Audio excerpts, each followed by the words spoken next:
Handa na ba ang inyong mga puso para sa isang kwentong susubok sa lahat ng inyong nalalaman tungkol sa pag-ibig at pagtitiwala? Isang magandang araw po sa inyong lahat, mga minamahal naming tagapakinig, at muli ninyo akong samahan sa panibagong paglalakbay ng puso. Sabi nila, ang pag-ibig ng isang ama ay isang muog na kayang protektahan ang kanyang mga anak mula sa anumang panganib. Ngunit paano kung ang pinakamalaking banta ay hindi nagmumula sa labas? Paano kung ang kalaban ay ang taong pinagkatiwalaan mong maging ilaw ng iyong tahanan? Halina't pakinggan natin ang kwento ni Dalisay at ang mga lihim na nakakubli sa ilalim ng isang perpektong buhay. Isang nakabibinging katahimikan ang sumalubong kay Dalisay Soliman pagpasok niya sa malaking pinto ng kanilang mansyon sa lungsod ng Silangan. Bilang isang kilalang arkitekto, sanay siyang lumikha ng mga espasyong puno ng buhay at ganda. Ngunit ang sarili niyang tahanan sa mga sandaling iyon ay tila isang malamig at walang kaluluwang gusali. 3:00 pa lang ng hapon, dapat ay naririnig niya ang masayang tawanan ng kanyang kambal na anak, sina Hiraya at Diwa. Dapat ay naririnig niya ang mga yapak ng mga ito sa makintab na sahig habang naghahabulan. Ngunit wala. Tanging ang ugong ng aircon at ang mahinang tibok ng sarili niyang puso ang kanyang naririnig. Mahalina, Hiraya, Diwa, tawag niya. Ang kanyang boses ay tila nilamon ng kalawakan ng kanilang sala. Isang masamang kutob ang biglang gumapang sa kanyang dibdib. Umuwi siya ng maaga mula sa isang mahalagang pulong dahil sa hindi maipaliwanag na kabog na yon, isang pakiramdam na mayroong mali. Mabilis ang kanyang mga hakbang paakyat sa ikalawang palapag. Una niyang sinilip ang playroom. Ang mga laruan ay maayos na nakasalansan na para bang hindi nagalaw sa buong araw. Sumunod siya sa kwarto ng kambal. Ang kanilang mga kama ay malinis. Ang kumot ay nakatupi pa. Wala kahit isang bakas na naglaro o natulog man lang sila roon. Hiraya, Diwa, nasaan kayo? Sigaw niya. Ang kanyang boses ay may bahid na ng pag-aalala. Bumaba siya. Bawat sulok ng bahay ay kanyang sinuyod. Ang kusina, ang hardin, maging ang garahe. Ngunit wala kahit anino ng kanyang mga anak. Nang pabalik na siya sa sala, napako ang kanyang tingin sa isang pinto sa ilalim ng engrandeng hagdanan, ang pinto ng basement.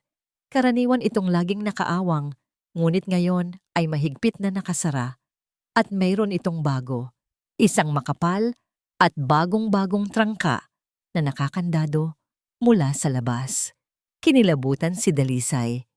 Hindi niya maalalang nagpalagay sila ng ganoong kandado. Lumapit siya at sinubukang pihitin ang seradura. Nakakandado nga. Mahalina. Sigaw niya muli. At sa pagkakataong ito, ang kanyang boses ay puno na ng takot na hindi niya maitago. Kinabog niya ang pinto. Sino ang naglock nito? Hiraya, Diwa, nandyan ba kayo? Walang sagot. Tanging ang aling-awngaw ng sarili niyang mga sigaw ang bumabalik sa kanya. Hindi na siya nag-isip pa.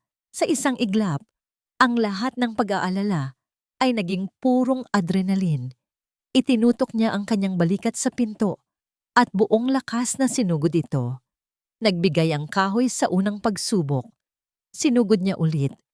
Ang tunog ng nababasag na kahoy ay sumabog sa katahimikan ng bahay.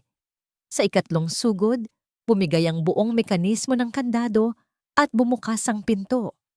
Isang amoy ng luma at kulob na hangin ang sumalubong sa kanya. Madilim sa loob. Kinuha niya ang kanyang cellphone at binuksan ang flashlight. Ang sinag ng liwanag ay dahan-dahang gumapang sa madilim na espasyo, naghahanap. Una niyang nakita ang mga lumang gamit, mga kahon na natatakpan ng alikabok. Pagkatapos ay iginala niya ang ilaw sa pinakasulok ng silid at doon natigilan siya. Nanigas ang kanyang buong katawan at tila tumigil sa pagtibok ang kanyang puso. Sa isang sulok, Magkayakap na nakahandusay ang kanyang dalawang anghel, sina Hiraya at Diwa. Ang kanilang mga mukha ay maputla, ang kanilang mga labi ay tuyot at bitak-bitak, ang kanilang mga damit ay marumi, at sila'y hindi gumagalaw. Diyos ko! Isang pabulong na daing ang kumawala sa kanyang lalamunan. Ang cellphone ay halos mabitawan niya sa panginginig ng kanyang mga kamay. Lumuhod siya sa tabi ng mga ito, nanginginig na hinaplos ang pisngi ni Hiraya. Malamig. Inilapit niya ang kanyang tainga sa bibig nito. Mayroon pang mahinang-mahinang hininga. Ganoon din kay Diwa. Isang bagsak ng luhang hindi niya namalayan ang pumatak mula sa kanyang mga mata. Binuhat niya ang dalawang bata ng sabay. Magaan, napakagaan na nila. At tumakbo palabas ng basement, paakyat ng hagdan, at palabas ng bahay na para bang hinahabol siya ng kamatayan. Sakto namang pagdating niya sa garahe ay huminto ang sasakyan ni Mahalina. Bumaba ito na may dalang mga paper bag mula sa isang mamahaling butik. Isang ngiti sa kanyang mga labi na agad naglaho nang makita ang asawa. Dalisay, anong nangyari? Sigaw ni Mahalina. Ang pagkagulat ay malinaw na mababasa sa kanyang mukha. Nabitawan niya ang kanyang mga pinamili at ang mga laman nito ay kumalat sa sahig. Ngunit hindi siya pinansin ni Dalisay.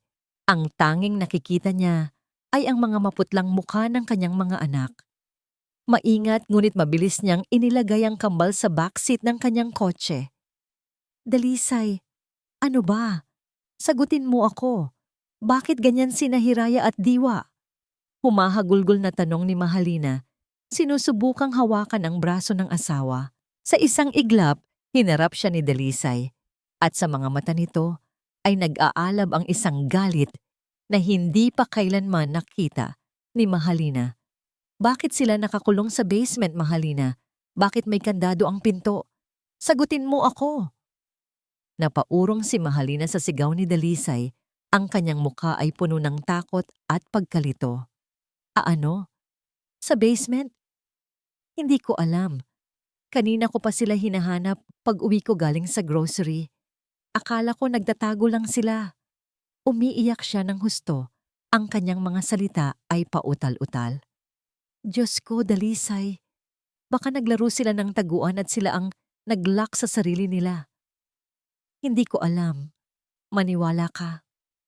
Ngunit ang mga paliwanag ni Mahalina ay parang hangin lamang na dumaan sa tainga ni Dalisay. Wala siyang panahon para dito. Ang bawat segundo ay mahalaga.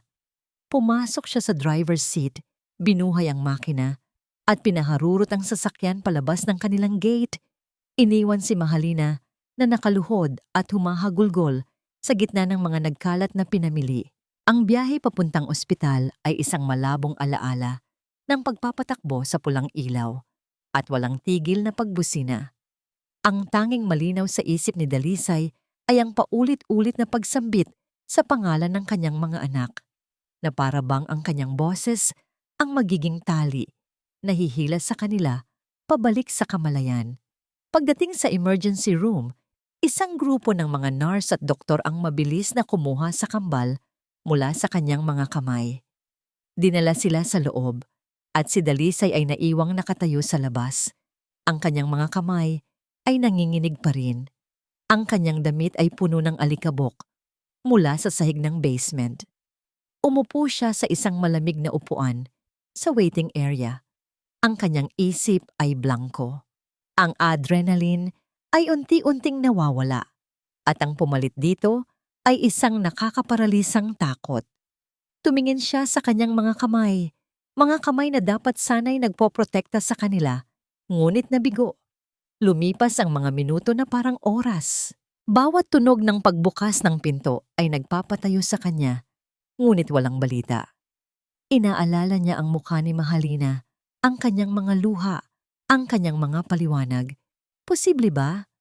Posible bang naglaro lang ang mga bata? Ngunit paano ang bagong kandado? Maya-maya, isang doktor na may seryosong mukha ang lumabas at lumapit sa kanya. Mr. Soliman, agad na napatayo si Dalisay. Doc, kamusta po sila? Ang mga anak ko, they are stable for now, sabi ng doktor sa isang mahinahong boses.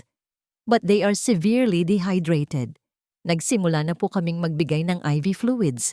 We also need to run some tests. Nakahinga ng maluwag si Dalisay, ngunit panandalian lamang. Mayroong kakaiba sa paraan ng pagtingin sa kanya ng doktor. Isang tingin ng profesional na pag-aalala. Mr. Soliman, pagpapatuloy ng doktor, masuwerte po kayong nadala niyo sila agad. Based on our initial assessment, aabutin po ng ilang araw, hindi lang ilang oras, bago sila umabot sa ganitong kalagayan ng dehydration. Ang mga salita ng doktor ay tumama kay Dalisay na parang isang malakas na suntok sa sikmura. Ilang araw, hindi ilang oras. Ang kwento ni Mahalina, ang kanyang pag-iyak, lahat ay biglang naging isang malaking kasinungalingan sa kanyang isipan. Ang malamig na takot sa kanyang dibdib ay biglang nahaluan ng isang nagbabagang binhi ng hinala. Ang mga salita ng doktor ay paulit-ulit na umalingaw-ngaw sa isip ni Dalisay. Bawat pantig ay parang isang malakas na suntok. Aabutin po ng ilang araw, hindi lang ilang oras, ilang araw. Habang siya ay abala sa pagpapatayo ng mga gusali para sa ibang tao, ang sarili niyang mga anak ay unti-unting namamatay sa gutom at uhaw sa ilalim mismo ng kanilang bubong. Ang katotohanan yon ay isang matalim na punyal na bumaon sa kanyang puso. Hindi nagtagal, dumating si Mahalina sa ospital. Ang kanyang mukha ay namumugto sa pag-iyak, ang kanyang buhok ay bahagyang magulo. Tumakbo siya palapit kay Dalisay, ang kanyang mga mata ay puno ng pag-aalala. Dalisay, kamusta sila? Nakita mo na ba sila? Pinapasok ba tayo? Sunod-sunod niyang tanong. Ngunit ang Dalisay na humarap sa kanya ay hindi na ang Dalisay na gulong-gulo kanina. Ang kanyang mga mata ay malamig. Ang kanyang panga ay mariing nakatiim. Ilang araw, sabi niya sa isang boses na halos hindi niya makilala bilang sa kanya. Ilang araw na silang walang kain at tubig, Mahalina. Iyon ang sabi ng doktor. Nakita niya ang pagbabago sa mukha ni Mahalina. Isang mabilis na kislap ng takot ang dumaan sa mga mata nito bago ito muling napuno ng mga luha. Hindi totoo yan. Dalisay, paanong mangyayari yon? Maghapon ko lang silang hindi nakita. Naglinis ako, naggrocery. Paano nga abot ng ilang araw? Iyon din ang tanong ko sa'yo. Mariing sagot ni Dalisay. Paano? Paano nangyaring may bagong kandado ang pinto ng basement? At paanong sa lahat ng lugar na hahanapan mo sa kanila, hindi mo man lang naisip silipin doon? Biglang nag-iba ang anyo ni Mahalina. Ang nag-aalalang asawa ay napalitan ng isang babaeng nasasaktan at inaakusahan. Iyan ba ang tingin mo sa akin, Dalisay? Humahagulgol niyang sabi. Ang kanyang boses ay tumaas. Na ako ang may gawa nito sa mga bata? Matapos kong iwan ang lahat para sa'yo, para sa pamilyang ito, ito ang isusumbat mo sa akin? Nagsimula siyang manumbat. Ang bawat salita ay tumpak na tumatama sa mga kahinaan ni Dalisay. Lagi kang wala, Dalisay. Lagi kang nasa trabaho. Ako ang laging naiiwan dito para alagaan sila.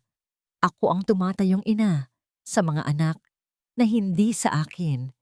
Tapos sa isang pagkakamali, sa isang bagay na hindi ko maintindihan kung paano nangyari, ako agad ang huhusgahan mo. Ganoon ba talaga kababa ang tingin mo sa akin? Ang mga salita ni Mahalina ay parang lason na unti-unting kumakalat. Naghahanap ng mga bitak sa kanyang determinasyon. Totoo, lagi siyang wala. Ibinuhos niya ang kanyang oras sa trabaho para maibigay ang lahat ng luho. Iniisip na yon ang makabubuti para sa kanila. Ang pakiramdam ng pagkakasala ay nagsimulang gumapang sa kanyang dibdib, nakikipagbuno sa hinala. Nalilito siya. Ang mga salita ng doktor ay parang martilyo na pumupukpok sa isang katotohanan. Ngunit ang mga luha at panunumbat ni Mahalina ay isang makapal na hamog na nagpapalabo sa lahat. Iniwan niya si Mahalina na umiiyak sa waiting area at naglakad papunta sa salaming bintana ng silid kung nasaan ang kambal. Nakahiga sila sa magkahiwalay na kama. Ang maliliit nilang braso ay may nakakabit na dextrose. Ang payapang tunog ng beeping mula sa mga makina ay isang malupit na paalala ng kanilang marupok na kalagayan. Pinayagan siya ng pumasok ng isang nurse. Umupo siya sa isang upuan sa pagitan ng dalawang kama. Hinawakan niya ang maliit na kamay ni Diwa. Ang balat nito ay tuyo at malamig pa rin. Pinagmasdan niya ang mukha ng anak. Kamukhang kamukha ito ng kanyang yumaong asawa, si Mutya. Isang pamilyar na kirot ang muling gumuhit sa kanyang puso. Kung nandito lang si Mutya, hindi ito kailanman mangyayari. Ang pag-iisip na yon ay nagdulot ng panibagong alon ng pagkakasala. "I'm sorry mga anak. I'm so sorry." Bulong niya. Ang kanyang boses ay garalgal dahil sa pinipigilang pag-iyak. "Babawi si Daddy, pangako." Habang nakaupo roon, sa katahimikan ng silid, isang alaala ang biglang pumasok sa kanyang isip. Isang maikling pag-uusap nila ni Mutya ilang buwan. Bago ito mawala, naglalakad sila sa kanilang hardin. "Hon," sabi ni Mutya, "minsan, nakakatakot ang pag-ibig na sobra-sobra. Yung pag-ibig na hindi pagmamahal, kundi pag-aari." Hindi niya naintindihan noon kung ano ang ibig sabihin ni Mutya. Ngunit ngayon, habang inaalala niya ang mga mata ni Mahalina, ang panunumbat nito, isang malamig na kilabot ang gumapang sa kanyang likuran. Ilang oras siyang nanatili roon, binabantayan ang paghinga ng kanyang mga anak. Maya-maya, napansin niyang bahagyang gumalaw si Diwa. Dahan-dahan nitong iminulat ang kanyang mga mata, ngunit ang tingin nito ay malabo at wala sa focus. Nasa isang kalagayan, sa pagitan ng pagtulog at paggising, lumapit si Dalisay. Hinaplos ang buhok nito. "Baby, si Daddy ito," mahina niyang sabi. Ang mga labi ni Diwa ay bahagyang bumuka. May mga salitang namutawi, mahina at pabulong na para bang nagsasalita ito sa kanyang panaginip. "Tita Lina, masama." Paulit-ulit. "Tita Lina, masama." Ang mga salitang iyon, kahit gaano kahina, ay tumusok sa puso ni Dalisay na parang matutulis na karayom. Ang hamog ng pagkalito na nilikha ni Mahalina ay biglang naglaho. Pinalitan ito ng isang malinaw at nakakatakot na katotohanan. Nanlamig ang kanyang buong katawan. Hindi ito guni-guni ng isang bata. Ito ang purong katotohanan na sinabi sa isang estado kung saan ang isip ay hindi pa kayang magsinungaling. Tinitigan niya ang kanyang anak na muling nakatulog at isang matinding galit ang nagsimulang umakyat mula sa kaibuturan ng kanyang kaluluwa. Galit hindi lang kay Mahalina, kundi sa sarili niya. Paano siya naging ganito kabulag? Paano niya ipinagkatiwala ang kanyang pinakamahahalagang yaman sa isang ahas na nagkubli sa ilalim ng isang maamong mukha? Dahan-dahan siyang tumayo, hinalikan ng noo ng kanyang dalawang anak at lumabas ng silid. Nakita niya si Mahalina na nakaupo pa rin sa labas, nag-aabang. Ngunit ngayon, ang mga luha nito ay wala ng epekto sa kanya.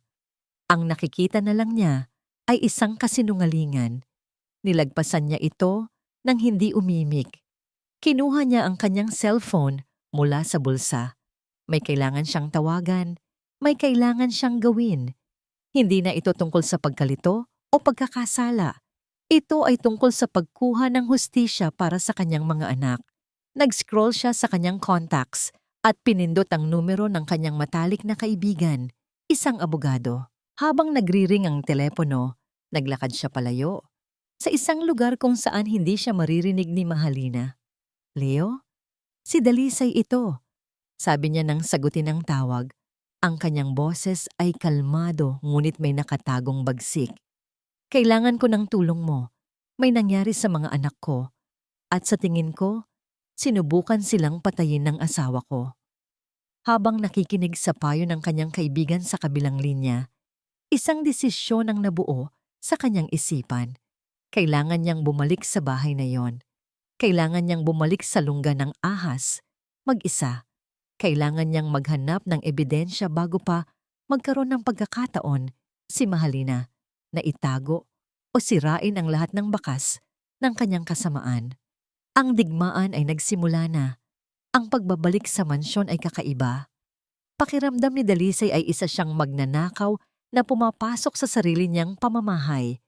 Ang bawat sulok na dati naglalaman ng masasayang alaala ay isa na ngayong crime scene sa kanyang mga mata. Bawat muwebles ay tila isang tahimik na saksi. Bago siya umalis ng ospital, kinausap niya si Mahalina. Sinabi niyang kukuha lang siya ng damit para sa mga bata.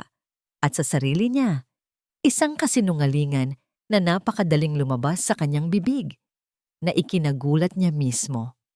Ang nangiti at pasasalamat ni Mahalina sa kanyang pag-unawa ay nagdulot ng panunumbat at pandidiri sa kanyang kalooban. Isinara niya ang pinto sa kanyang likuran. Ang pag-click ng lock ay tila isang hudyat. Oras na para maghanap. Hindi niya alam kung saan magsisimula. Ano ba ang hinahanap niya? Isang patunay, isang bagay na magsasabing hindi siya nababaliw, na ang mga salita ng kanyang anak at ang sinabi ng doktor ay mayroong matibay na basehan. Una niyang pinuntahan ang kanilang kwarto. Ang lahat ay nasa perpektong ayos, masyadong perpekto. Ang mga gamit ni Mahalina ay nakasalansan ng maayos. Walang anumang kahina-hinala. Ngunit hindi iyon ang nakapukaw sa kanyang pansin. Ang napansin niya ay ang mga bagay na wala na roon. Ang malaking wedding portrait nila ni Mutya na dati nakasabit sa pader ay napalitan na ng isang abstract painting. Ang mga maliliit na picture frames sa ibabaw ng aparador na naglalaman ng mga litrato nilang mag-asawa ay wala na rin. Unti-unting binubura ni Mahalina ang lahat ng bakas ng kanyang unang asawa. Isang malamig na kaba ang kanyang naramdaman. Nagtungo siya sa bodega sa dulo ng pasilyo, isang lugar na bihira nilang buksan. Ang amoy ng alikabok at mga lumang papel ang sumalubong sa kanya. Binuksan niya ang ilaw. Dito napupunta ang lahat ng bagay na ayaw nang makita, ngunit ayaw pang itapon. Sinimulan niyang halungkatin ang mga kahon, mga lumang libro, mga hindi na ginagamit na gamit sa kusina, mga damit ng mga bata, noong sanggol pa sila. Halos mawalan na siya ng pag-asa nang sa ilalim ng isang tumpok ng mga lumang kurtina ay nakapanya ang isang matigas na bagay. Isang baul. Isang maliit na baul na gawa sa kahoy. Alam niya kung kanino yon. Dinala niya ang baul sa kanilang kwarto at maingat na inilapag sa kama. Nanginginig ang kanyang mga kamay habang binubuksan ito. Ang pamilyar na amoy ni Mutya, isang pinaghalong baby powder at ang pabango nitong sampagita ay tila muling bumuhay sa kanyang alaala. Sa loob ng kahon ay naroon ang mundo nila. Ang mga sulat niya para dito noong magkasintahan pa lang sila, mga tuyong bulaklak at isang tumpok ng mga litrato. Isang matinding kalungkutan ang bumalot sa kanya. Kinuha niya ang isang litrato. Nakangiti sila pareho, bagong kasal, puno ng mga pangarap. Ang sakit ng pangungulila ay muling humaplos sa kanyang puso. Ito ang buhay na ninakaw sa kanya. Ito ang inang ninakaw mula sa kanyang mga anak. Sa ilalim ng mga litrato, may isa pang bagay. Isang maliit na kwaderno na may leather na takip. Ang diary ni Mutya. Nag-atubili siyang buksan ito. Ito ang mga pribadong saloobin ng kanyang asawa. Ngunit isang malakas na puwersa ang nagtulak sa kanya. Binuklat niya ito sa mga huling pahina. Ang sulat ni Mutya ay maganda at bilugan gaya ng dati. Ngunit napansin niyang sa mga huling entry, ito ay tila naging mas apurado. October 12. May bago kaming nursing intern sa ospital. Parang anghelang mukha. Pero may kakaiba sa mga tingin niya. Palagi siya ngang malapit sa station ko. Mahalina yata ang pangalan. Nanigas si Dalisay. Ipinagpatuloy niya ang pagbabasa. October 15. Kinausap na naman ako ni Mahalina kanina. Ang dami niyang tanong. Hindi tungkol sa trabaho, kundi tungkol sa pamilya. Tinanong niya kung saan kami madalas kumain ni Dalisay, kung anong oras siya umuuwi.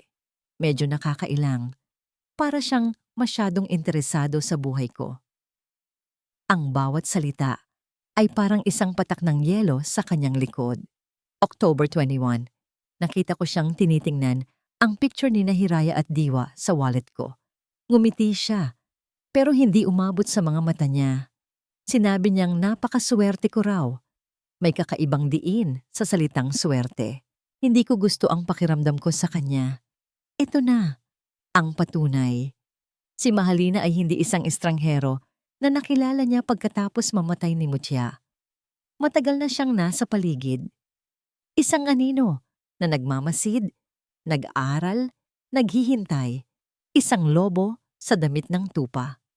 Habang hawak niya ang diary, biglang nag-vibrate ang kanyang cellphone sa kanyang bulsa. Kinuha niya ito. Tumatawag si Mahalina. Sandali siyang natigilan bago sinagot. Hello? Mahal, kumusta ka na dyan? Ang boses ni Mahalina ay malambing at puno ng pag-aalala. Isang boses na ngayon ay nagdudulot ng matinding pagkasuklam kay Dalisay. Nakakuha ka na ba ng damit? Huwag mong pababayaan ang sarili mo, ha? Kumain ka na ba?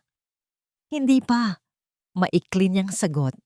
Ang kanyang mga mata ay nakapako sa huling isinulat ni Mutya.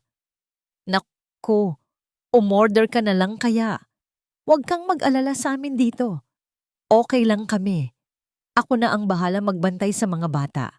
Ang importante, magpalakas ka. Mahal na mahal kita.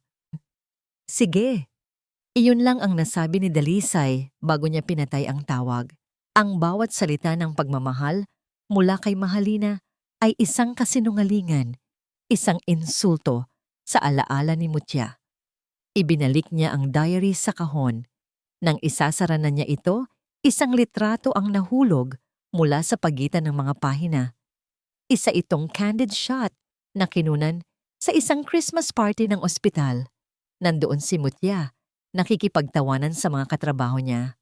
Masaya, maganda, walang kamalay-malay. Ngunit hindi si Mutya ang nakakuha ng kanyang atensyon. Sa likuran, malapit sa isang poste, may isang babaeng nakatayo sa dilim, bahagyang natatakpan ng anino. Nakatingin ito ng diretso kay Mutya. Lumapit si Dalisay sa ilaw para makita ito ng mas malinaw. Ang babae ay si Mahalina at ang kanyang mga mata. Ang mga mata niya ay hindi nagpapakita ng simpleng pagtingin, kundi isang titig na puno ng pagkauhaw, ng inggit, at ng isang madilim na obsesyon na nagpatindig sa lahat ng balahibo sa kanyang batok. Ang litrato sa kanyang kamay ay hindi lamang isang piraso ng papel. Ito ay isang bintana sa isang madilim na katotohanan na matagal nang nagkukubli. Ang obsesyon sa mga mata ni Mahalina ay ang naging gatilyo para kay Dalisay. Tapos na ang pagdadalawang isip. Ang natitira na lamang ay ang malamig at matibay na determinasyon. Kinabukasan, sa isang maliit at hindi kapansing-pansing opisina sa Maynila, ipinilatag ni Dalisay ang lahat sa harap ng isang pribadong investigador. Si Mang Ben, isang retiradong pulis na may matalas na mga mata at mukhang sanay na sa mga kwento ng panlilinlang, ay tahimik na pinakinggan ang bawat detalye. Inilapag ni Dalisay ang diary ni Mutya at ang litrato. Hindi ko na alam kung sino ang paniniwalaan ko, Mang Ben, pag-amin ni Dalisay. Pero ang mga ebidensyang ito at ang sinabi ng anak ko, lahat sila ay tumuturo sa iisang direksyon. Tinitigan ni Mang Ben ang litrato, pinag-aralan ang mga mata ni Mahalina. Tumango ito ng dahan-dahan. Sa trabaho kong ito, Mr. Soliman, natutunan kong ang mga mata ay hindi nagsisinungaling. Hayaan niyo po at hahalungkatin ko ang buong pagkatao ng asawa ninyo. bawat bato ay babaliktarin natin. Umalis si Dalisay sa opisinang yon na may kaunting bigat na nabawas sa kanyang dibdib. Mayroon na siyang kakampi. Ngayon, kailangan niyang harapin ang isa pang laban, ang paghilom ng kanyang mga anak. Dinala niya sina Hiraya at Diwa sa isang kilalang child therapist, si Dr. Alcaraz. Ang opisina nito ay puno ng mga laruan at maliliwanag na kulay, isang ligtas na kanlungan na malayo sa trauma na kanilang dinanas. Si Diwa ay agad na yumakap sa kanyang ama, takot na mahiwalay. Ngunit si Hiraya ay tahimik lamang. Ang kanyang mga mata ay tila nakatingin sa isang malayong lugar. Binigyan sila ni Dr. Alcaraz ng papel at mga krayola. Si Diwa ay gumuhit ng isang bahay na may 3 tao. Siya, si Hiraya, at ang kanilang ama. Lahat ay may malalaking ngiti. Ngunit ang iginuhit ni Hiraya ay nagpatigil sa paghinga ni Dalisay. Isang malaking itim na parihaba na may maliit na bintana sa itaas. Sa loob ng itim na kahon, 2 maliliit na figura. At sa labas, isang malaking anino na may mga matang pula. Ang mga guhit ay bintana sa kanilang damdamin, Mr. Soliman. Mahinang paliwanag ng doktora habang mag-isa na lang silang nag-uusap. Si Diwa ay naghahanap ng seguridad sa pamilya, pero si Hiraya, she is processing deep trauma. Ang pananahimik niya ay isang defense mechanism. Mayroong isang alaala. Marahil isang napakasakit na alaala na pilit kinukulong ng kanyang isipan para protektahan ang sarili. Isang sinag ng pag-asa ang naramdaman ni Dalisay. Kung may nakakulong na alaala, may posibilidad itong lumabas. Ngunit ang pag-asang iyon ay agad na naputol nang tumunog ang kanyang telepono pag-uwi nila sa isang pansamantalang tinutuluyan. Ang kanyang ina. "Anak, ano itong nababalitaan ko?" Bungad ng kanyang ina. Ang boses nito ay nanginginig sa galit at pag-aalala. Tumawag sa akin si Lina. Humahagulgol. Bakit mo raw siya ginaganito? Pinagbibintangan mo raw siyang sinaktan ng mga bata. Dalisay, nababaliw ka na ba? Dahil pa rin ba yan kay Muchacho? Napatanga si Dalisay. Napakabilis kumilos ng ahas.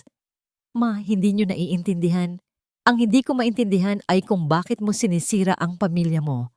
Putol ng kanyang ina. Napakabuting asawa ni Lina sa'yo. Tinanggap niya ang mga anak mo na parang tunay niyang anak. Baka naman naglalaro lang talaga ang mga bata at napabayaan niya. Pero hindi ibig sabihin noon ay gusto na niyang patayin sila. Mag-isip ka, Dalisay. Baka dala lang niya ng pagod at lungkot mo. Sinubukan niyang magpaliwanag, ngunit sarado na ang isip ng kanyang ina. Nalason na ng mga kasinungalingan ni Mahalina. Ibinaba niya ang telepono, isang matinding pakiramdam ng pag-iisa ang bumalot sa kanya. Maging ang sarili niyang ina ay kinalaban na siya. Kinahapunan, habang pinapatulog niya ang kambal sa ospital para sa kanilang huling check-up, nagulat siya nang makita si Mahalina sa may pinto. May dalang mga prutas at laruan. Nakangiti ito na para bang walang nangyari. "Mahal," malambing nitong sabi. "Dinalhan ko sila ng paborito nila." Ngunit hinarangan ni Dalisay ang daan. "Huwag kang lumapit sa kanila." Ang kanyang boses ay kalmado, ngunit matigas na parang bakal. Nagulat si Mahalina. "Dalisay, ano ba? Asawa mo ako. Ina nila ako." "Hindi," mariing sabi ni Dalisay. Tinititigan ito ng diretso sa mga mata. "Hindi ikaw ang kanilang ina.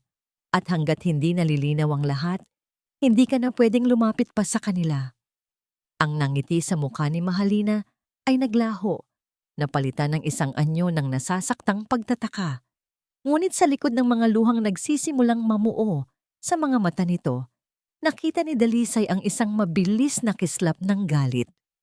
Tumalikod ito at umalis ng walang imik. Nang gabing iyon, habang mahimbing na natutulog ang kanyang mga anak, tumunog ang kanyang telepono. Isang text message mula kay Mang Ben. Maikli lamang ito. ngunit sapat na para magpatayo ng lahat ng balahibo sa kanyang katawan. Mr. Soliman, may nakuha na ako. Nagsinungaling siya sa resume niya. Hindi siya kusang umalis sa ospital kung saan nagtrabaho dati si Mrs. Mutia. Isang pangalawang text ang sumunod. Tinanggal siya sa trabaho. Ang dahilan, unprofessional conduct. At ang pinagtataka ko, Mr. Soliman, ay kung bakit selyado ang file niya. May itinatago sila. Ang impormasyon mula kay Mang Ben ay parang isang susi na nagbukas ng isa pang madilim na pinto. Selyado ang file, mayroong itinatago ang ospital, at malamang mayroong taong gustong manatili itong nakatago. Sa tulong ng investigador, nakuha nila ang pangalan ng isang yumaong nurse na kasabayan ni Mahalina, isang Alona Santos, na nag-resign ilang linggo lamang matapos matanggal sa trabaho si Mahalina. Siya ang kanilang tanging pag-asa. Hindi naging madali ang paghahanap sa kanya. Lumipat na ito ng tirahan at pinalitan ng numero ng telepono. Ngunit si Mang Ben ay masigasig. Makalipas ang 2 araw ng paghahanap, natunto nila si Alona sa isang maliit na karinderya sa Cavite, kung saan ito tumutulong sa negosyo ng kanyang pamilya. Noong una, ayaw makipag-usap ni Alona. Ang takot ay malinaw na mababasa sa kanyang mga mata nang marinig niya ang pangalan ni Mahalina. "Wala po akong alam dyan, sir," sabi niya, umiiwas ng tingin. "Matagal na po iyon. Kalimutan na natin." Ngunit hindi sumuko si Dalisay. Ipinakita niya ang litrato ng kanyang kambal sa ospital. Para sa kanila, pakiusap niya. Ang kanyang boses ay puno ng pagsusumamo. 2 inosenteng bata ang muntik ng mamatay. Kung may alam ka, kahit gaano kaliit, parang awa mo na. Tinitigan ni Alona ang litrato at nakita ni Dalisay ang unti-unting paglambot ng kanyang puso. Pumayag itong makipagkita sa isang tahimik na kapihan kinabukasan. Ang tensyon sa pagitan nilang dalawa sa kapihan ay halos hiniwa ng kutsilyo. Si Alona ay hindi mapakali. Palaging napapatingin sa paligid na para bang may inaasahan siyang biglang susulpot. "Ano po ba talaga ang kailangan ninyong malaman, sir?" tanong niya. Ang boses ay nanginginig. Inilapag ni Dalisay ang diary ni Mutia sa mesa. "Ang asawa ko, si Mutia," sabi niya. Isinulat niya dito na may isang nurse na laging nagtatanong tungkol sa buhay namin. Isang nurse na nagngangalang Mahalina. Napalunok si Alona. Dahan-dahan siyang tumango. "Naaalala ko po siya. Si Lina. Hindi lang siya interesado, Mr. Soliman. Obsessed siya kay Ma'am Mutia." At doon, nagsimulang dumaloy ang mga alaala. Ikinuwento ni Alona kung paanong laging naghahanap ng dahilan si Mahalina para mapalapit sa station na ni Mutia. Kung paanong palihim nitong tinitingnan ang mga gamit ng yumaong ginang. Tinatanong ang ibang staff tungkol sa schedule nito, sa paborito nitong pagkain, maging sa pabango nito. May isang beses, pagpapatuloy ni Alona, nahuli ko siyang binubuksan ng locker ni Ma'am Mutia. Ang sabi niya, may kukunin lang daw siyang gamit na naiwan ng ibang nurse. Pero ang paraan ng pagtingin niya sa mga litrato ninyo na nakadikit doon, kakaiba. Para siyang nag-aaral. Para siyang nagsasaulo ng bawat detalye ng mukha ninyo. At bakit siya natanggal sa trabaho? Tanong ni Dalisay. May isang pasyente na nagreklamo, sagot ni Alona. Isang matandang babae na nagsabing pinalitan daw ni Lina ang gamot niya, pero walang matibay na ebidensya. Nang imbestigahan siya ng management, lumabas ang mga kwento tungkol sa unprofessional conduct niya, lalo na ang pagiging masyadong interesado niya kay Ma'am Mutia. Para maiwasan ang iskandalo, pinilit na lang siyang mag-resign at tinakot na kakasuhan kapag nagsalita. Kaya selyado ang file niya. Ako man, sir. Umalis na rin dahil natakot ako sa kanya. May kakaiba sa kanya, malamig, tuso. Ang bawat salita ni Alona ay isang kumpirmasyon sa lahat ng kinatatakutan ni Dalisay. Hindi ito simpleng inggit. Ito ay isang matagal at kinakalkulang obsesyon. Umalis si Alona pagkatapos ng kanilang pag-uusap. Iniwan si Dalisay na mag-isa kasama ang mapait na katotohanan. Nakaramdam siya ng matinding galit at pagkasuklam para kay Mahalina. Ngunit kasabay nito, isang maliit na pag-asa ang sumibol. Mayroon na siyang testigo. Kinahapunan, sinubukan niyang magtrabaho sa kanyang opisina para kahit paano ay maibalik sa normal ang kanyang isip. Habang abala siya sa pagtingin sa mga blueprint, nagulat siya nang bumukas ang pinto ng kanyang private office. Pumasok si Mahalina, may dalang isang lunchbox at isang matamis na ngiti. "Mahal," malambing niyang sabi, "alam kong pagod ka na at hindi ka nakakakain ng maayos. Ipinagluto kita ng paborito mong adobo." Nanigas si Dalisay sa kanyang kinauupuan. Ang babaeng nasa harap niya na nag-aalok sa kanya ng pagkain na may ngiti ay ang parehong babae na inilarawan ni Alona. Isang mapanlinlang at mapagpanggap na anino. Kailangan niyang magpanggap. Hindi niya pwedeng ipahalata ang kanyang nalalaman. "Salamat," pilit niyang sabi. Tinatanggap ang lunchbox. Lumapit si Mahalina. Hinaplos ang kanyang balikat. "Miss na kita, Dalisay. Miss na tayo ng mga bata. Sana matapos na tong gulo na to. Mag-usap na tayo ng maayos. Ayusin na natin to." Ang bawat haplos nito ay parang gumagapang nagagamba sa kanyang balat. Kailangan niyang magtiis. "Pagod lang ako, Lina. Pag-usapan natin to sa ibang araw."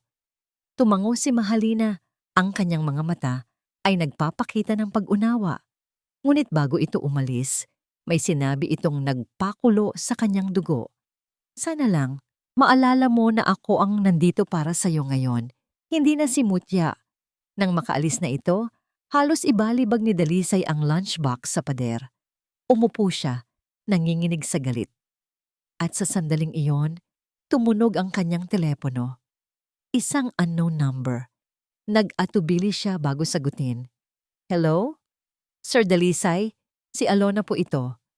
Ang boses sa kabilang linya ay nanginginig at nagmamadali. "Sir, may naalala pa po ako. Isang napaka-importanteng detalye." Napatayo si Dalisay. "Ano yon, Alona?" "Noong araw po na naaksidente si Ma'am Mutya." Huminga ng malalim si Alona. "Naaalala ko na ngayon. Pauwi na rin po ako noon. Nakita ko si Mahalina. Nakita ko po siya malapit sa parking lot ng mga doktor. Malayo po yon sa nursing station namin. Nagtatago siya sa likod ng isang poste, pinapanood ang sasakyan ni Ma'am Mutya habang paalis." Ang mga salita ni Alona ay parang kidlat na gumuhit sa madilim na kalangitan ng isipan ni Dalisay. "Nakita ko siya malapit sa parking lot. Pinapanood ang sasakyan ni Ma'am Mutya. Hindi na ito isang simpleng obsesyon. Ito ay presensya. Ito ay oportunidad." Agad niyang tinawagan si Mang Ben. Ang boses niya ay nagmamadali at puno ng tensyon. "Mang Ben, kailangan nating magkita. Ngayon din, mayroon akong bagong impormasyon." Sa maalikabok na opisina ng investigador, muling inilatag ni Dalisay ang lahat. Habang nagsasalita siya, gumuguhit si Mang Ben sa isang piraso ng papel, isang timeline, ang mga entry sa diary ni Mutya, ang pagkatanggal ni Mahalina sa trabaho, at ngayon, ang testimonya ni Alona. Ang lahat ng pangyayari ay nagtatagpo sa isang nakakatakot na punto, ang araw ng pagkamatay ni Mutya.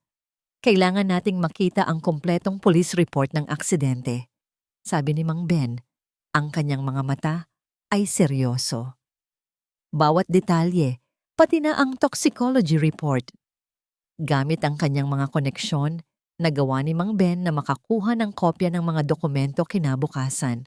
Magkasama nilang pinag-aralan ang bawat pahina sa ibabaw ng kanyang mesang puno ng mga folder. Ang police report ay simple lang. Single car accident. Posibleng dahil sa pagod o pag-antok. Walang foul play na nakita. Binuklat nila ang mga sumunod na pahina. Mga litrato ng wasak na kotse, isang pulang sedan, ang paboritong kotse ni Mutya. Nanikip ang dibdib ni Dalisay. Muli niyang nakita ang imahe ng kanyang asawa, nakangiti habang minamaneho ang sasakyang iyon. Teka, sabi ni Mang Ben, ang kanyang daliri ay nakaturo sa isang linya sa toxicology report. Ito, pamilyar ba sa'yo to, Mr. Soliman? Tumingin si Dalisay. Anong nakalagay dyan? Presence of an unidentified benzodiazepine. Basa ni Mang Ben. Isang klase ng gamot na pampakalma, pampatulog, tinatawag ding tranquilizer. Kumunot ang noo ni Dalisay. Imposible. Hindi umiinom ng ganyang gamot si Mutya. Kahit simpleng pain reliever, ayaw na ayaw niyang uminom kung hindi kinakailangan.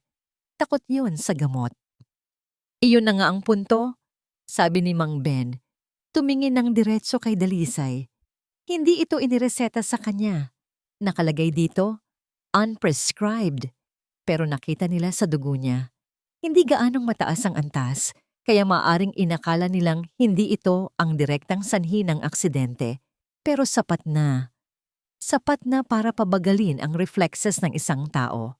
Sapat na para magdulot ng matinding antok habang nagmamaneho. At sa mga sandaling iyon, lahat ng piraso ng puzzle ay biglang nagkabit-kabit sa isipan ni Dalisay sa isang nakakayanig na pagsabog.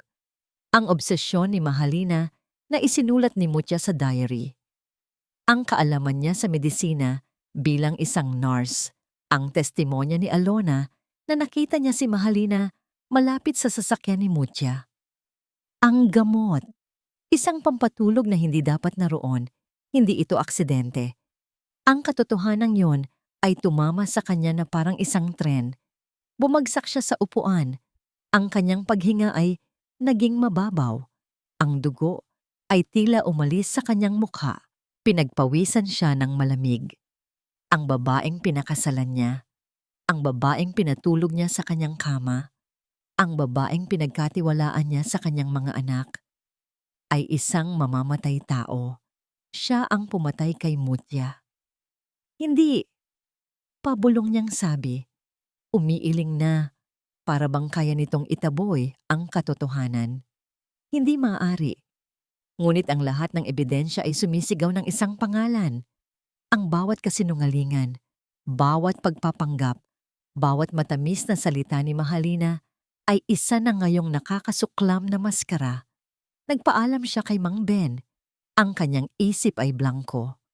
Naglakad siya palabas ng gusali na parang isang zombie. Pagpasok niya sa kanyang kotse, isinara niya ang pinto. At doon, sa katahimikan ng sasakyan, ang lahat ng emosyon na kanyang pinigilan ay sumabog. Isang sigaw ang kumawala mula sa kaibuturan ng kanyang kaluluwa. Isang sigaw ng matinding sakit, ng pangungulila, at ng nag-aapoy na galit. Paulit-ulit niyang sinuntok ang manibela. Ang bawat suntok ay may kasamang ungol ng isang pusong winasak sa pangalawang pagkakataon. Umiyak siya. Umiyak siya hindi lang dahil sa pagkawala ni Mutya, kundi dahil nakatotohanang ninakaw ito sa kanya.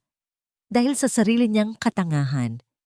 Pinapasok ko ang demonyo sa bahay ko. Sabi niya sa sarili. Ang kanyang boses ay basag. Ipinagkatiwala ko ang mga anak ko sa kanya, sa pumatay sa nanay nila. Ang galit ay umapaw, nilunod ang lahat ng sakit. Naging isang malamig at matalim na bagay ito sa kanyang dibdib. Ipinunasan niya ang kanyang mga luha. Itinuwid ang kanyang sarili. Binuhay niya ang makina ng kotse, ngunit hindi siya umuwi. Hindi siya bumalik sa ospital. Mayroon siyang isang patutunguhan. Buong bilis niyang minaneho ang sasakyan, ang kanyang mga kamay ay mahigpit na nakahawak sa manibela. Huminto siya sa harap ng isang malaking gusali. Ang presinto ng pulisya. Bumaba siya ng kotse. Ang kanyang bawat hakbang ay may bigat at determinasyon. Pumasok siya sa loob. Ang kanyang mukha ay isang maskara ng malamig na galit. Lumapit siya sa desk sergeant. Gusto kong magsampa ng kaso. Sabi niya, ang kanyang boses ay matatag at walang bahid ng pag-aalinlangan. Tungkol saan po, sir? Tanong ng pulis. Tumingin si Dalisay ng diretso sa mga mata nito. Tungkol sa asawa ko, si Mahalina Reyes. Gusto ko siyang kasuhan, hindi lang sa salang child abuse, kundi sa salang pagpatay sa una kong asawa, si Mutya de Leon Soliman. Ang pagsasampa ng kaso ay parang pagpindot sa isang buton na nagpasabog ng isang bomba. Ang balita ay mabilis na kumalat sa kanilang mayayamang bilog at hindi nagtagal, umabot na rin ito sa media. Ang pangalan ng pamilyang Soliman, na dati laging nababanggit sa mga lifestyle section ng mga magazine, ay ngayon laman na ng mga police report at blind item sa mga tabloid. Inaresto si Mahalina kinabukasan sa ospital habang nagbabantay ito sa labas ng silid ng kambal, isang eksenang tila perpektong kinalkula para makuha ang simpatya ng publiko. Sa harap ng ilang mga nurse at doktor, habang sinusubukan siyang posasan ng mga pulis, ipinakita niya ang kanyang pinakamahusay na pag-arte. Pak, anong kasalanan ko? Humahagulgol niyang tanong. Ang kanyang mukha ay isang perpektong obra ng pagkagulat, pagkalito, at nasasaktang inosensya. Dalisay, anong ibig sabihin nito? Bakit mo ginagawa sa akin to? Nakatayo si Dalisay sa di kalayuan, sa tabi ng kanyang abogadong si Leo. Ang kanyang mukha ay walang emosyon. Sa loob niya ay kumukulo ang puot. Ngunit alam niyang hindi siya pwedeng magpakita ng anumang kahinaan. Napanood niya ang demonyo sa pinakaperpekto nitong pagganap at isang bahagi niya ay namangha sa kawalan nito ng konsensya. Sa presinto, kinasuhan si Mahalina. Ngunit gaya ng inaasahan, itinanggi niya ang lahat sa tulong ng isang batikang at napakamahal na abogado na agad niyang nakuha. Nakapagpiyansa siya sa loob lamang ng ilang oras. Ang tunay na digmaan ay nagsimula sa kanyang paglabas. Sinalubong sila ng mga mamamahayag sa labas ng presinto. Habang kumikislap ang mga kamera, niyakap siya ng kanyang abogado at humarap sa media. Si Mahalina, na may suot na malaking salamin para itago ang kanyang mga mata, ay umiiyak habang nagsasalita. Hindi ko po alam kung bakit nangyayari ito, sabi niya sa isang basag na boses. Ang tanging kasalanan ko lang po ay minahal ko ng lubos ang aking asawa at ang kanyang mga anak. Dumadaan po sa isang napakahirap na yugto ang aking asawa. Hanggang ngayon po ay hindi pa niya matanggap ang pagkawala ni Mutya. Naiintindihan ko po iyon, pero hindi ko po akalain na aabot sa ganito, na ako na nagmamahal sa pamilya niya ang kanyang pagbibintangan. Isang perpektong script. Siya ang biktima. Si Dalisay ang lalaking hindi pa nakaka-move on na nababaliw na sa pagluluksa. Ang epekto ay mabilis at malupit. Ang mga telepono ni Dalisay ay walang tigil sa pagtunog. Ang ilang kaibigan ay tumawag para mag-alok ng suporta, ngunit mas marami ang tumawag para magtanong, para manghusga. Maging ang mga kasosyo niya sa negosyo ay nag-aalala. Ang eskandalo ay nagsisimula nang dumungis sa kanyang propesyonal na pangalan. Ang kanyang pamilya ay nahati. Ang kanyang mga magulang, na laging may pagtingin kay Mahalina, ay kumbinsido na nawawala na siya sa sarili. Sa gitna ng lahat ng kaguluhan, ang tanging kanlungan ni Dalisay ay ang kanyang mga anak. Sa mga gabing pagod na siya sa pakikipag-usap sa mga abogado at imbestigador, uupo siya sa tabi ng kama ng kambal at babasahan sila ng kwento. Si Diwa ay laging yumayakap sa kanyang braso, habang si Hiraya naman ay tahimik lang na nakikinig. Ang mga mata ay nakapako sa mga larawan sa libro. Sa mga sandaling iyon, nawawala ang ingay ng mundo sa labas. Sa mga sandaling iyon, naaalala niya kung bakit siya lumalaban. Para sa kanila. Para sa hustisya ng kanilang ina. Daddy, bulong ni Diwa isang gabi. Dito ka lang, Hanggang. Lagi. Sagot ni Dalisay, hinahaplos ang buhok nito. Hindi na aalis si Daddy. Ngunit isang hapon, habang kausap niya si Leo sa opisina nito, isang mensahe ang natanggap ng abogado sa kanyang telepono. Biglang nagsalubong ang mga kilay ni Leo Habang binabasa ito, "Ano yan?" tanong ni Dalisay. Huminga ng malalim si Leo bago tumingin sa kanya. Ang kanyang muka ay seryoso. "Dalisay, hindi lang depensa ang ginagawa nila. Umaatake na sila." Ipinakita ni Leo ang mensahe mula sa abogado ni Mahalina.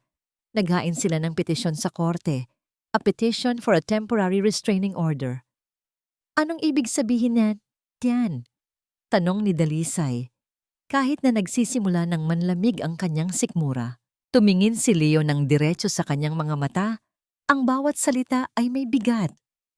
Gusto nilang ipagbawal na makalapit ka kina Hiraya at Diwa. Ang dahilan nila, ikaw ay mentally and emotionally unstable at isang potential threat sa kaligtasan ng sarili mong mga anak. Ang petisyon ni Mahalina ay isang master stroke ng kalupitan. Ginamit nito ang pinakamalaking takot ni Dalisay laban sa kanya, ang posibilidad na mawala sa kanya ang kanyang mga anak.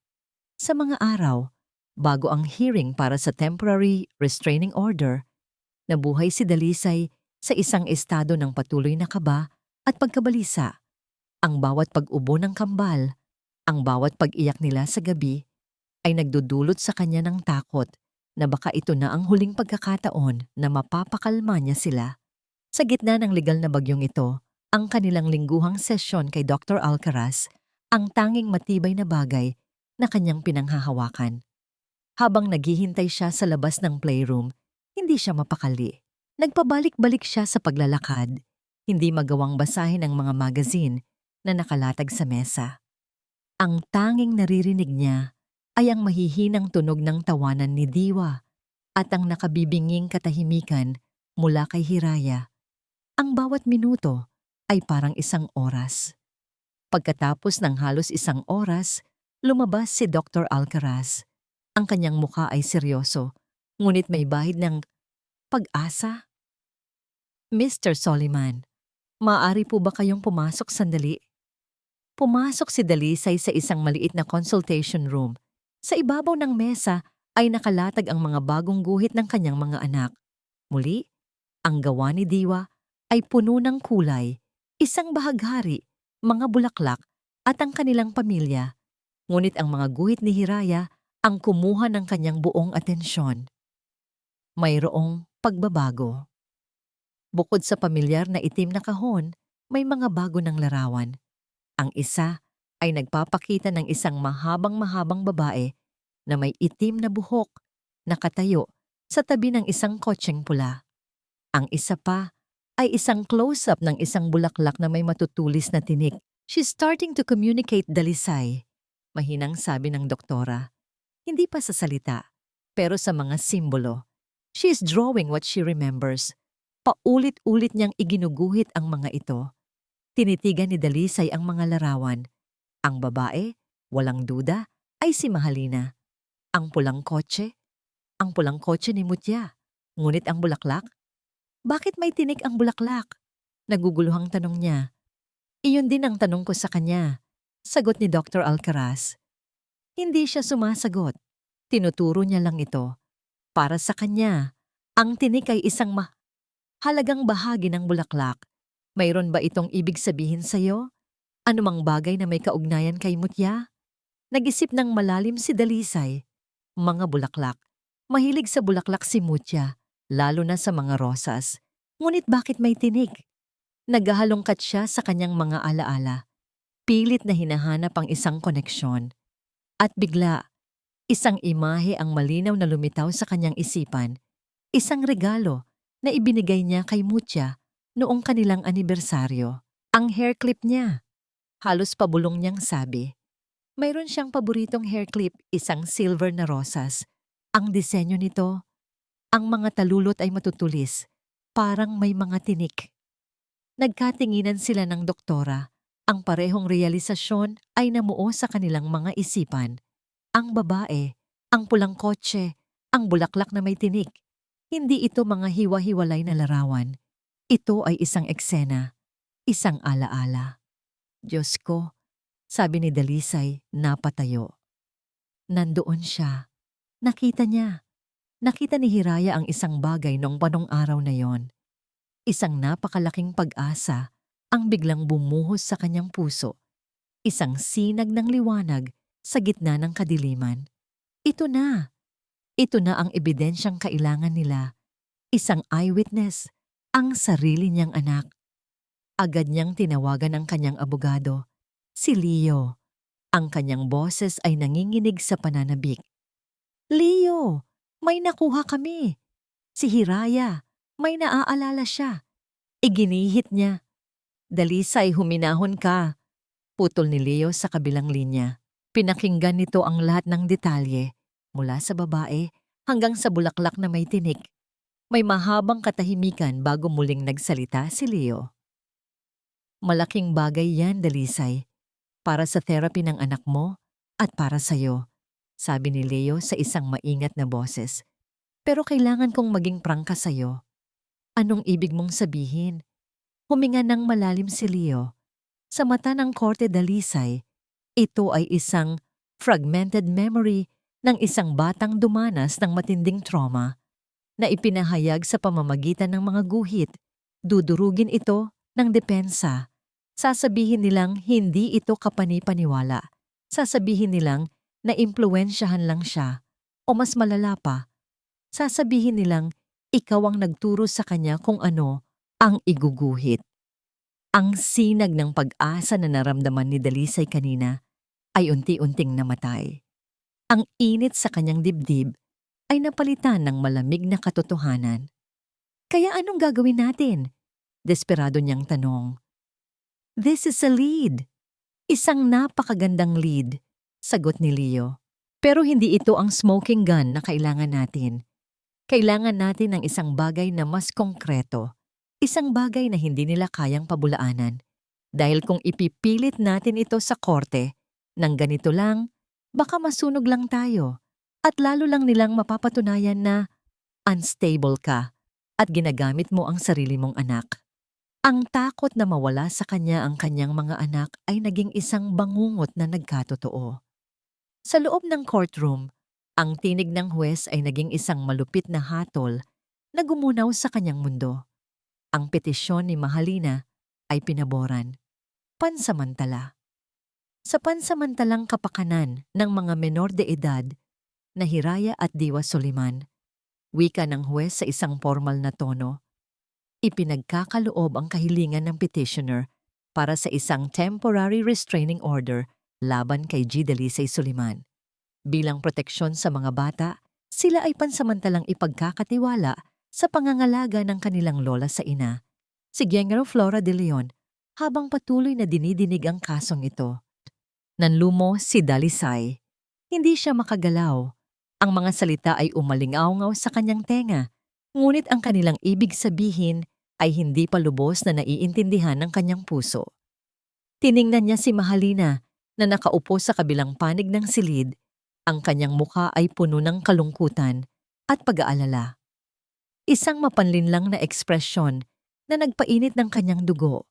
Nagawa nitong manalo. Nagawa nitong ipagkaila sa kanya ang kanyang mga anak. Nang matapos ang pagdinig, lumapit sa kanya si Leo, ang abogadong niya. Dalisay, I'm so sorry. Nagpaliwanag kami. Pero ang korte, they prioritize the children's safety above all else, lalo na dahil sa mga akusasyon ni Mahalina laban sa'yo. Hindi siya sumagot. Wala siyang maramdaman kundi isang matinding kawalan. Ang pinakamasakit na bahagi ay ang paalam. Kinailangan niyang ihatid ang kambal sa bahay ng lola nilang si Flora, ang ina ni Mutia. Ang puso niya ay parang pinipiga habang pinapanood niya si Diwa na kumapit sa kanyang binti. Ayaw siyang bitawan. Daddy, huwag mo kaming iwan. Umiiyak na, sabi ni Diwa. Ang kanyang maliliit na kamay ay mahigpit na nakayakap. Hindi ko kayo iiwan, baby, sabi ni Dalisay. Pilit na pinipigilan ng kanyang mga luha. Yumuko siya at hinalikan ang tuktok ng ulo nito. Babawi lang si Daddy. Pangako ko yan. Saglit lang to. Si Hiraya naman ay tahimik lang, ngunit ang kanyang mga mata ay nakatingin ng diretso sa kanya, puno ng lungkot at pagkalito. Hinaplos niya ang buhok ni Hiraya. Magiging okay ang lahat, anak. Basta magpakatatag kayo, ha? Sa huling sandali, yumakap siya sa dalawang anak. Hinigpitan ng yakap na para bang sa gayong paraan ay maiiwasan niyang mawala ang mga ito sa kanya. Nang bumitaw siya, ramdam niya ang bawat butil ng pag-asa na unti-unting lumalayo sa kanyang kamay. Iniwan niya ang kambal sa pangangalaga ni Lola Flora na kahit nag-aalala sa sitwasyon ay buong pusong tinanggap ang mga apo. Bago umalis si Dalisay, hinawakan ni Flora ang kanyang kamay. Hindi ako naniniwala sa mga sinasabi ni Lina. Dalisay, kilala ko ang anak ko at kilala ko rin ang asawa niya. Lumaban ka. Nandito ako para sa inyo. Ang mga salita ni Flora ay isang maliit na kagat ng pag-asa. Ngunit sa kanyang kalagayan, hindi ito sapat para umangat ang kanyang espiritu. Nang makabalik siya sa kanyang temporaryong tinutuluyan, ang bahay ay pakiramdam niya ay napakalamig at napakatahimik. Ang dating masayang ingay ng mga bata ay nawala. Pinalitan ng isang nakabibinging katahimikan. Naglakad siya sa bawat silid. Ang bawat sulok ay may alaala ng tawanan at mga laro. Ngayon, ang lahat ay tila ba isang multo ng nakaraan. Umupo siya sa sofa, tinititigan ang mga guhit ni Hiraya na nakapatong sa mesa. Ang itim na kahon, ang babae, ang pulang kotse, ang bulaklak na may tinik. Isang sandali, naramdaman niya ang matinding kawalan ng pag-asa. Paano pa siya lalaban kung ang sarili niyang pamilya ay hindi na naniniwala sa kanya? Kung ang korte ay nakinig sa mga kasinungalingan ni Mahalina, ang bawat ebidensya na kanyang pinaghirapan ay tila hindi sapat.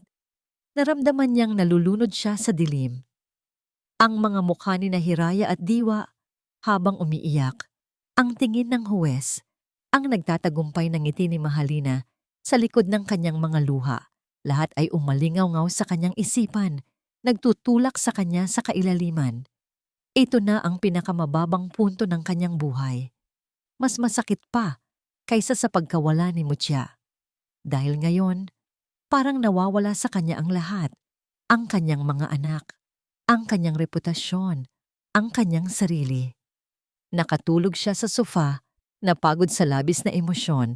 Nang magising siya, madilim na ang paligid.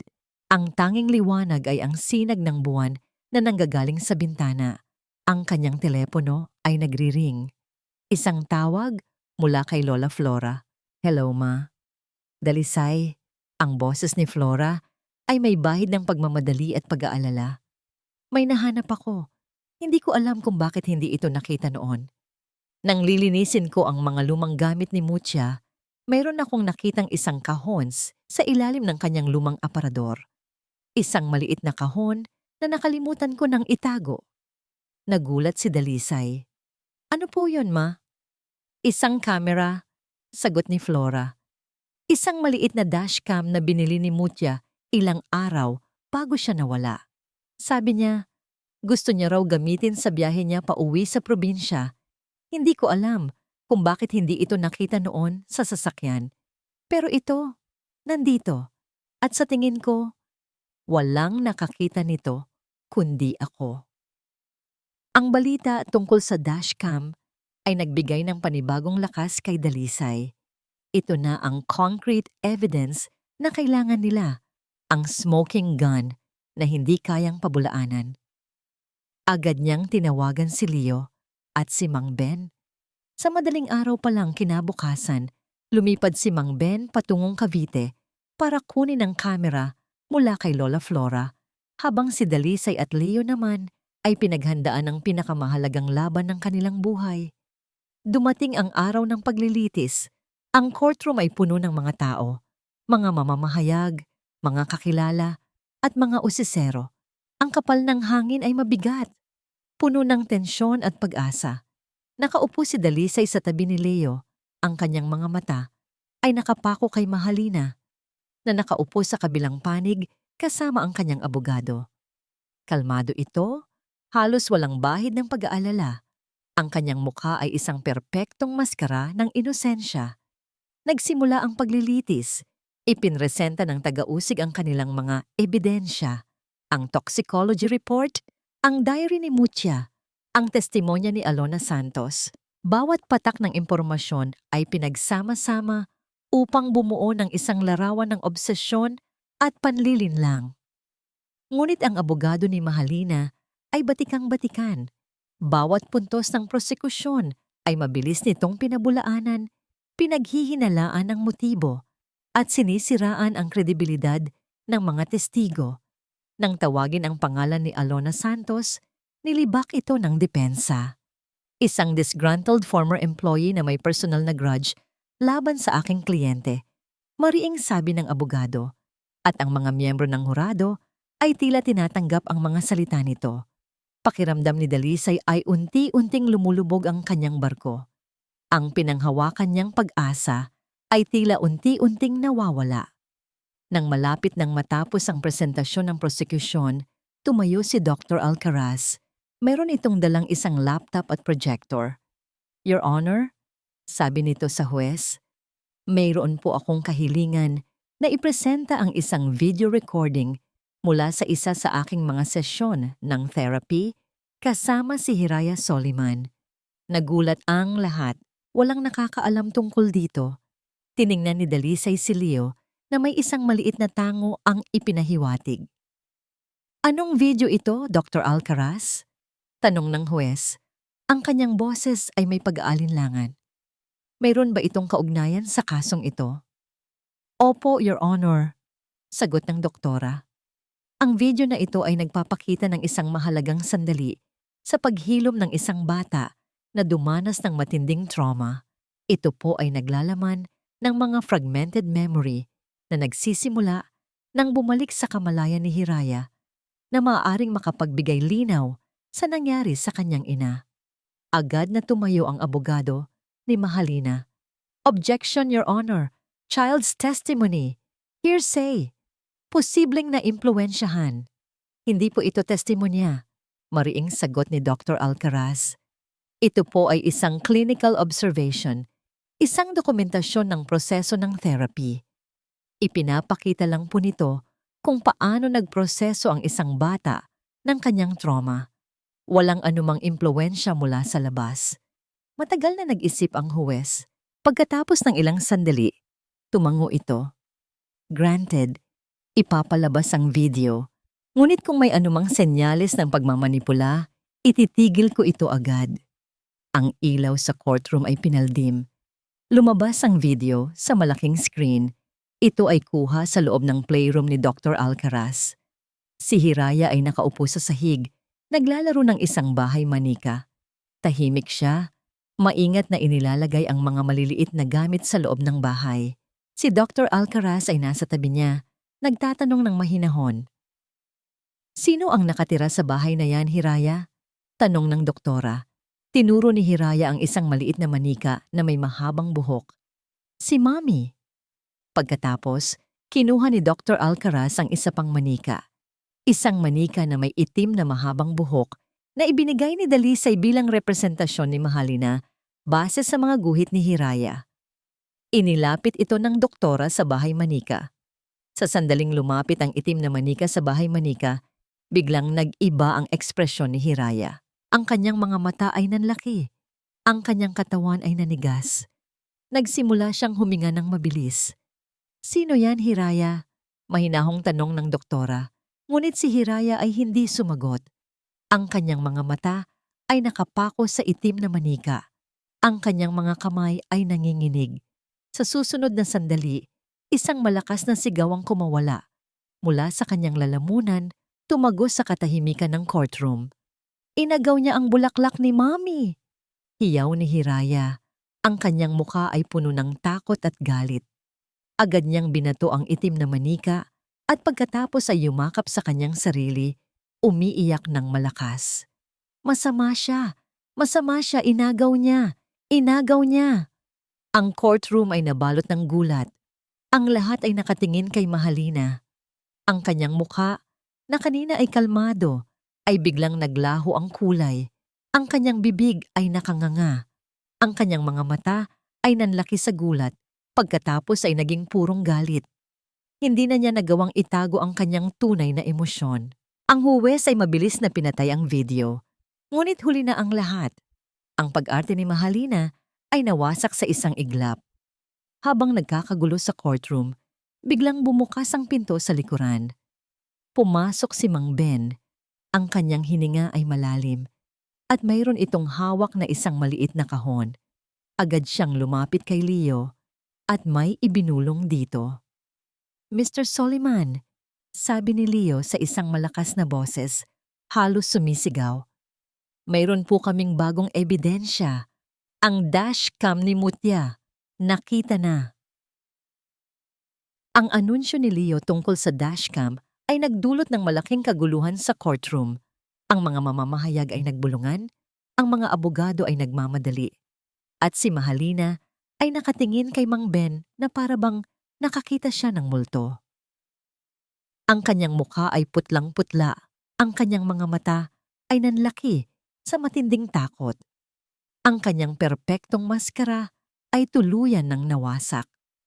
Ipinakita ni Leo sa huwes ang dashcam. Kompleto pa rin ang memory card. Nagbigay ito ng order na suriin agad ang footage. Ang mga minuto ng paghihintay ay parang walang katapusan. Bawat isa ay nakatitig sa monitor na dinala ng isang technician. Ang kanilang mga hininga ay tila pinipigilan. Nang magsimulang mag-play ang video, lumabas ang malinaw na kuha mula sa loob ng sasakyan ni Mutya. Ipinapakita nito ang kanyang huling mga sandali. Nakangiti siya habang nagmamaneho, kumakanta kasabay ng radyo. Masaya.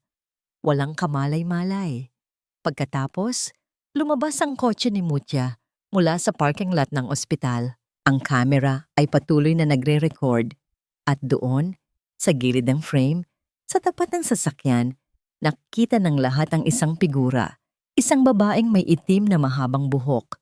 Nakatayo sa tabi ng isang poste, nagtatago sa anino, ngunit malinaw pa ring makikita.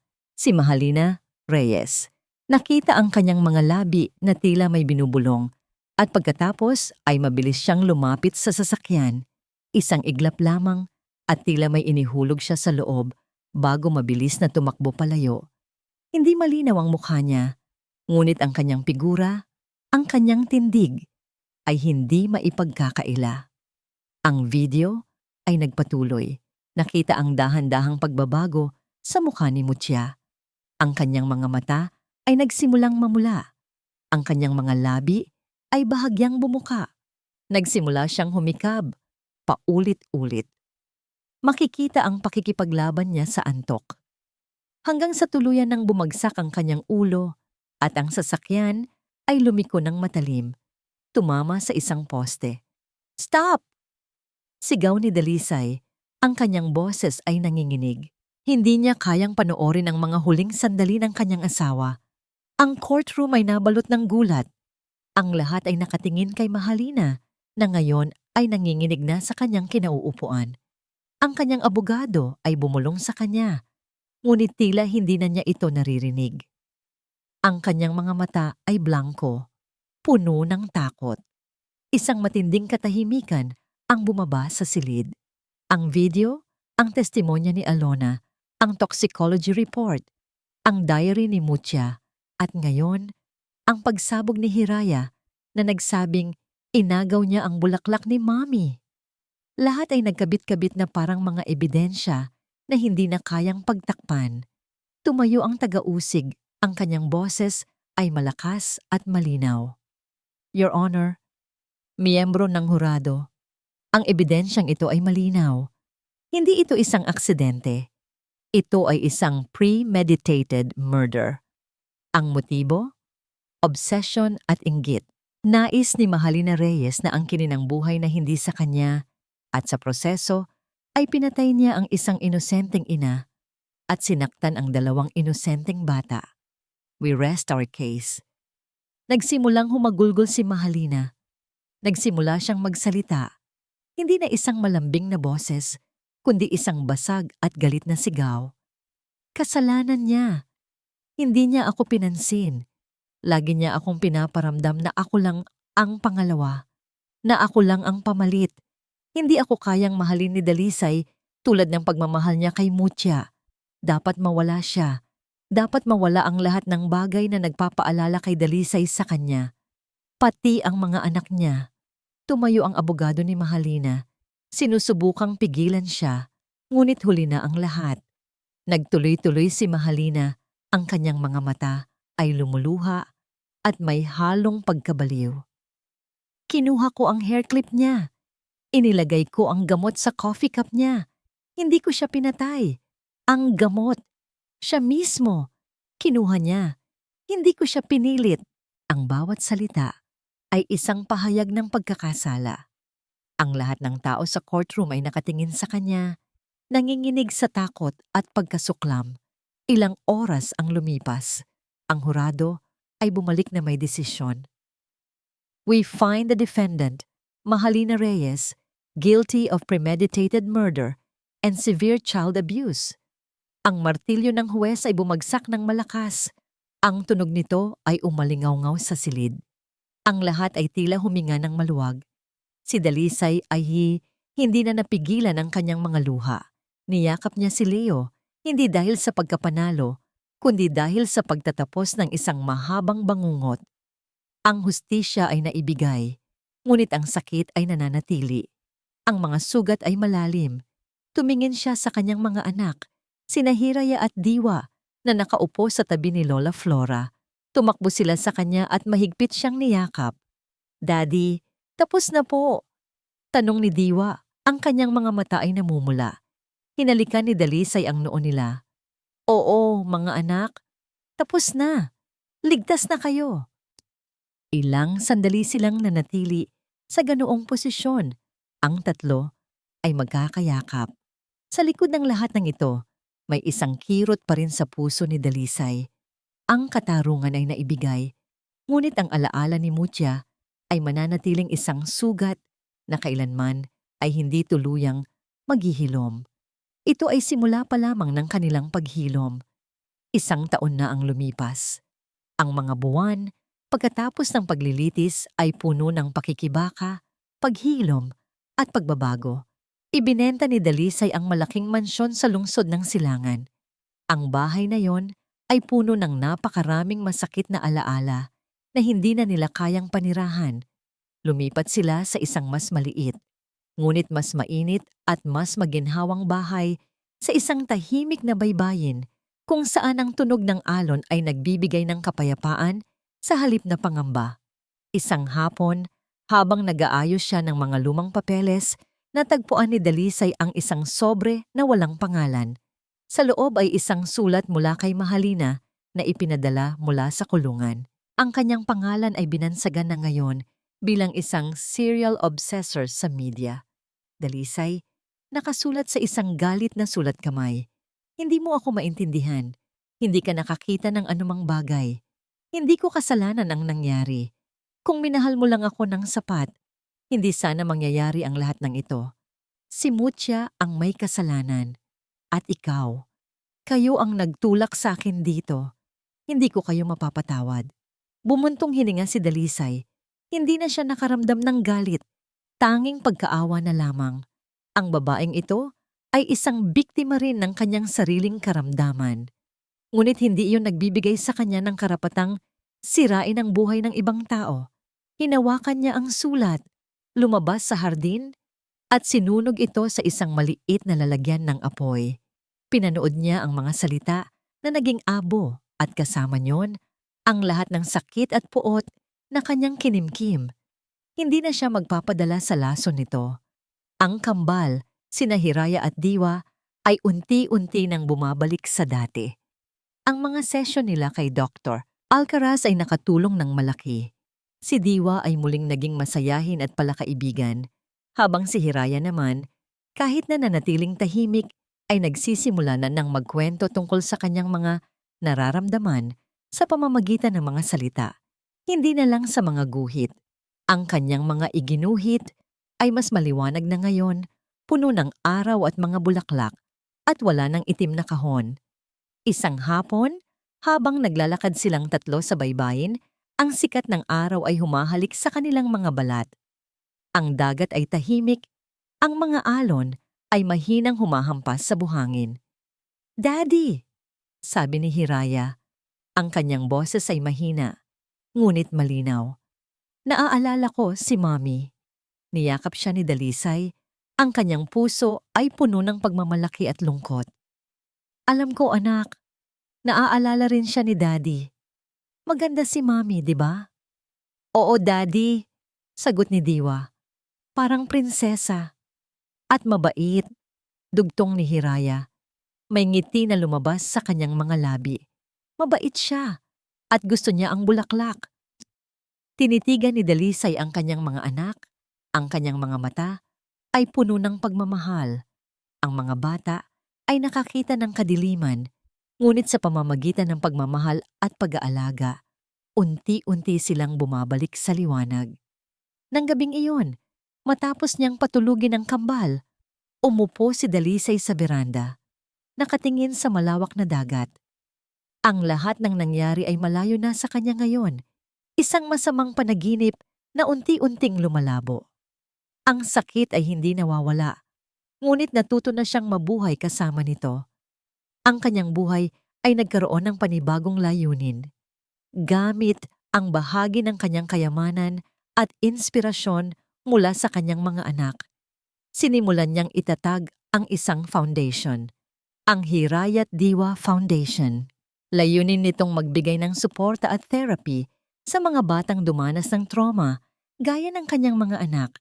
Nais niyang maging boses ng mga bata na hindi makapagsalita, maging kanlungan para sa mga pusong nasugatan.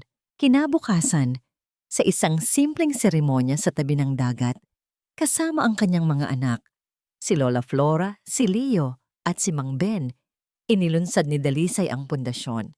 Nagsalita siya, ang kanyang boses ay matatag at puno ng pag-asa. "Ang buhay ay puno ng mga pagsubok," sabi niya, habang hawak ang kamay ng kanyang kambal. "May mga pagkakataong akala natin ay wala ng pag-asa. May mga tao na nagdudulot ng sakit, ngunit sa gitna ng lahat ng ito, mayroong isang bagay na mananatili. Ang pag-ibig.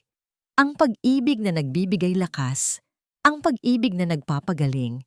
Ang pundasyong ito, ang Hirayat Diwa Foundation, ay isang patunay na kahit gaano kalalim ang sugat, mayroon pa ring pag-asa para sa paghilom." Ang araw ay unti-unting lumubog sa likod ng malawak na dagat, nagpinta ng kulay kahel at lila sa kalangitan. Niyakap ni Dalisay ang kanyang mga anak, tinitigan ang kanilang mga mukha na ngayon ay puno ng pag-asa at kapayapaan. Nagsimula pa lamang ang kanilang paglalakbay, ngunit ngayon, alam niyang hindi na sila nag-iisa. Magkasama silang haharap sa kinabukasan. Bawat hakbang ay may dalang aral, bawat hininga ay may dalang pag-asa. Mga minamahal naming tagapakinig, ang kwento ni Dalisay, Hiraya at Diwa ay nagpapaalala sa atin na ang pag-ibig ng isang magulang ay isang hindi matutumbasang lakas. Nagpapakita ito ng katotohanan na ang kadiliman, gaano man kalalim, ay hindi kailanman mananaig sa liwanag ng pagmamahal at pag-asa. Ang paghahanap ng hustisya ay mahalaga, ngunit ang tunay na kapayapaan ay matatagpuan sa pagpapatawad, hindi sa taong nanakit, kundi sa sarili natin at sa pagbuo ng isang bagong simula mula sa abo ng nakaraan. Ipinakita sa atin ng kwentong ito na ang pinakamalaking pagbabago ay nagsisimula sa puso at mula sa pinakamalalim na sugat, maaaring umusbong ang isang pundasyon ng paghilom at pagmamahal para sa iba. Maraming salamat po sa inyong walang sawang pagsubaybay sa kwentong ito. Sana po ay nakatagpo kayo ng inspirasyon at aral mula sa buhay ni Dalisay, Hiraya at Diwa. Lubos po kaming nagpapasalamat sa inyong oras at pakikinig. Hindi dito nagtatapos ang ating paglalakbay. Marami pa pong kwentong kasing ganda at mas puno ng aral dito sa aming channel. Kung nagustuhan niyo ang kwentong ito, i-like, i-share sa pamilya at mga kaibigan, at mag-subscribe na rin para lagi kayong updated sa mga susunod pa naming kwento. I-click niyo ang notification bell para kayo ang unang makarinig kapag may bago kaming upload. Pagpalain po kayo ng Panginoon, kayo at ang inyong buong pamilya. Hanggang sa muli.